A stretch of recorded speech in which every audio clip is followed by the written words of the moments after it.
शारदा देवी का भरा पूरा परिवार था। पति कमलनाथ, दो बेटे राहुल और रोहित, एक बहू यानी राहुल की पत्नी श्रेया, दो बेटियां शिखा और सुप्रिया, दो दामाद, एक ननद नंदोई, दोनों बेटियों के एक एक बच्चे चिंकू और पिंकी। यूं तो बेटियां शादीशुदा थी मगर ज़्यादातर अपने बच्चों के साथ मायके में ही पड़ी रहती। शारदा देवी की ननद यानी कि प्रमिला बुआ भी इसी घर में अपने पति के साथ रहती थी। प्रमिला बुआ अपने कट स्वभाव की वजह से ज़्यादा दिन ससुराल में टिक नहीं पाई। विवाह के 6 महीने पश्चात ही ससुराल वालों से लड़ झगड़ कर वो अपने पति के साथ भाई के घर आधम की। कमलनाथ जी अपनी इकलौती बहन पर जान छिड़कते थे, अतः कुछ बोल नहीं पाए। बस तब से प्रमिला बुआ और मनोज फूफा जी भी इसी घर के सदस्य बन गए। हालांकि उनकी कोई संतान नहीं थी तो अपनी ममता भाई भाभी के बच्चों पर ही लुटाती थी। प्रमिला बुआ और घर की दोनों बेटियां सारा दिन घर में पड़ी बस बेचारी बहू श्रेया पर हुक्म चलाती रहती। इनकी कुछ न कुछ फरमाइश लगी ही रहती। श्रेया कभी कभी थक कर झल्ला जाती मगर कहे भी तो किसको। शादी के बाद तुम्हें किसी चीज की कमी नहीं होगी कहकर नौकरी छुड़वा दी गई। पति बहनों के बारे में कुछ सुन नहीं सकता था और सास तो सब कुछ देखकर भी चुप थी। इसी बीच घर के छोटे बेटे की शादी की बात चली। श्रेया बस ये मना रही थी कि कम से कम देवरानी अच्छी मिल जाए। खैर, रोहित की शादी हुई। घर की छोटी बहू बनकर सौम्या घर में आ गई। अब तो दोनों बेटियां सारा दिन सौम्या के आगे पीछे डोलती फिरती। शिखा, सुप्रिया और प्रमिला बुआ मिलकर श्रेया के खिलाफ सौम्या के कान भरने लगी। मगर सौम्या एक समझदार लड़की थी। वो किसी की कही सुनी बातों में आने वालों में से नहीं थी। उसने देखा था कि कैसे श्रेया सारा दिन घर के कामों में लगी रहती। 1 मिनट आराम नहीं मिलता था उसे।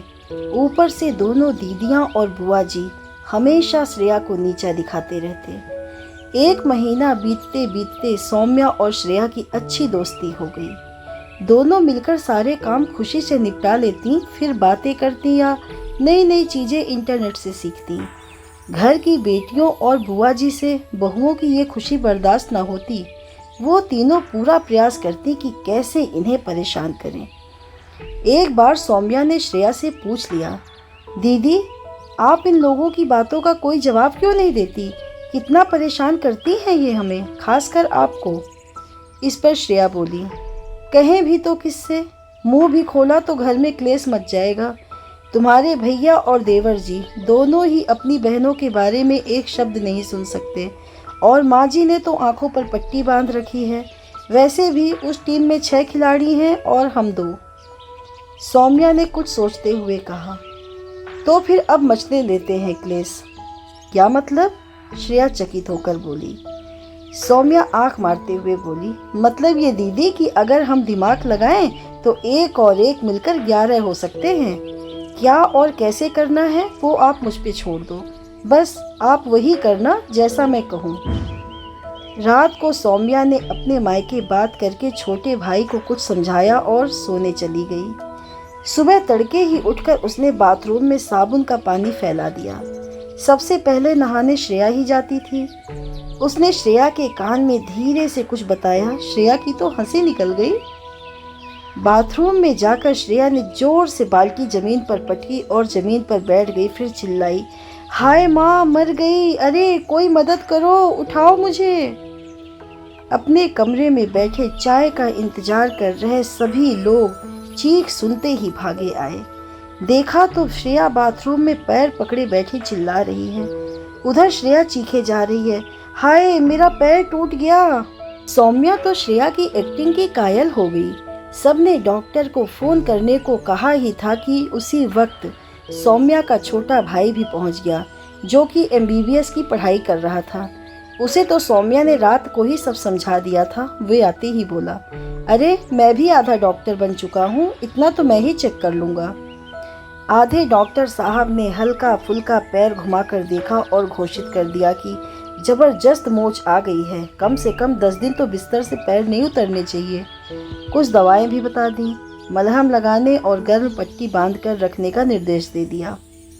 अचानक शारदा देवी को ध्यान आया तो पूछ बैठी, बेटा तुम सुबह सुबह यहाँ कैसे? खबर भी नहीं दी कि तुम आने वाले हो। सौम्या बीच में ही बोल उठी, माँ जी वो हमारी दादी की तबीयत कुछ ठीक नहीं, बहुत दिनों से याद कर रही थी। कल रात ही भाई ने फ़ोन पर बताया कि वो लेने आएगा, मगर सुबह आप सबको बताने का मौका ही नहीं मिला। सौम्या आगे बोली, अब मुझे तो 4-5 दिनों के लिए जाना ही पड़ेगा और दीदी को भी एडजस्ट करना है, तो क्यों ना मैं इन्हें भी रास्ते में इनके मायके छोड़ती हुई जाऊं। दीदी का मायका रास्ते में ही पड़ता है। शारदा देवी, दोनों नंदों और बुआ जी को तो मानो सांप सूंघ गया। अब बहू के भाई के सामने मना भी नहीं कर पा रही थी और दिमाग में ये भी चल रहा था कि दोनों बहुएं चली गई तो घर का काम कौन करेगा। इतने में ससुर जी यानी कि कमलनाथ जी ने बोल दिया, हाँ हाँ बिल्कुल बहू, तुम दोनों जाओ, कुछ दिन मायके में रहकर बड़ी बहू को भी आराम मिल जाएगा। बहुत अच्छा विचार है। सौम्या और श्रेया की आंखों में चमक आ गई। मगर घर के काम? प्रेमिला बुआ बोली, अरे दोनों बेटियां हैं तो ये कर लेंगी मिलकर, आखिर ये भी तो यहीं रहती हैं, इनका अपना घर है ये, क्यों बिटिया? कमलनाथ जी बड़ी बेटी की ओर देखकर बोले। दोनों सक पका गईं और अनमने ढंग से सर हाँ में हिला दिया। कमलनाथ जी की चालाकी देखकर दोनों बहुओं की हंसी छूट गई। वो भी अपनी बेटियों के ससुराल छोड़ मायके में बैठे रहने की आदत से दुखी रहते थे। बहुएं तो चली गई, अब दोनों बेटियों की शामत आ गई। शारदा देवी और बुआ जी तो बुजुर्ग थीं, ज्यादा काम कर नहीं पाती थीं, तो सारे काम का बोझ शिखा और सुप्रिया पर ही था। उस पे 2 आफत जैसे शैतान बच्चे, उसके अलग नखरे चलते रहते। इतने बड़े घर में झाड़ू पोछा, बर्तन, नाश्ता, खाना, ये सब करना आसान तो ना था। बुआ जी अपनी चहेती भतीजियों से अलग चिढ़ने लगी थी, क्योंकि बुआ जी कोई काम करने को कहती तो दोनों सीधे मना कर देती। 2 दिन में ही सबने हाथ खड़े कर दिए। बड़ी बेटी सुबह आकर बोली, माँ देखो ये घर हमारा नहीं है, तुम्हारी बहुएं तो मायके जाकर आराम फरमा रही हैं, हम यहाँ काम कर रहे। मेरा अपना भी ससुराल है, मैं कब तक यहाँ रहूँगी। ये सुनकर छोटी बेटी भी आ गई। हाँ माँ, मैं भी बताना भूल गई, मेरी सास भी अकेली है, बुजुर्ग हैं, मुझे उनकी देखभाल के लिए वापस जाना होगा आज ही। शारदा देवी और बुआ जी सब समझ गई, मगर बोले भी क्या, परवरिश तो उन्हीं की थी। इतने में कमलनाथ जी बोले, वाह बेटा, आज तक तो तुम दोनों को कभी याद नहीं आया कि तुम्हारा एक ससुराल भी है। फिर अपनी पत्नी की तरफ मुड़कर बोले, देख लिया अपनी लायक बेटियों को, 2 दिन भी घर नहीं संभाल सकी, और जो बहुएं घर की जान हैं, तुम लोगों ने मिलकर उन्हें हमेशा परेशान ही किया। इतने में दोनों बहुओं ने खिलखिलाते हुए घर में प्रवेश किया। सब हैरान हो गए। बुआ जी आश्चर्य से बोली, बड़ी तुम्हारा पैर ठीक हो गया? इस पर दोनों बहुओं ने कान पकड़ते हुए कहा, माफ़ कर दीजिए, हमने बस नाटक किया था ताकि आप सभी को एहसास हो सके कि हम भी इंसान हैं, हम भी थक जाते हैं, मगर जैसे ही कल रात पापा जी ने फ़ोन करके बताया कि हमारे पीछे घर की क्या हालत है, हम खुद को वापस आने से रोक नहीं पाए। दोनों बेटियां शर्मिंदा सर झुकाए खड़ी थीं। बुआ जी और सासू माँ भी चुप थीं। कमलनाथ जी बोले, अच्छा तो ये देवरानी जेठानी की मिली भगत थी। भाई तुम दोनों ने क्या खूब उल्लू बनाया अपनी सास नंदों और बुआ जी को, मुझे तो बड़ा मज़ा आया। इस बात पर दोनों बहुएं हंसकर बोली, हाँ पापा जी, 1 और 1 मिलकर 11 बन जाए तो कुछ भी हो सकता है।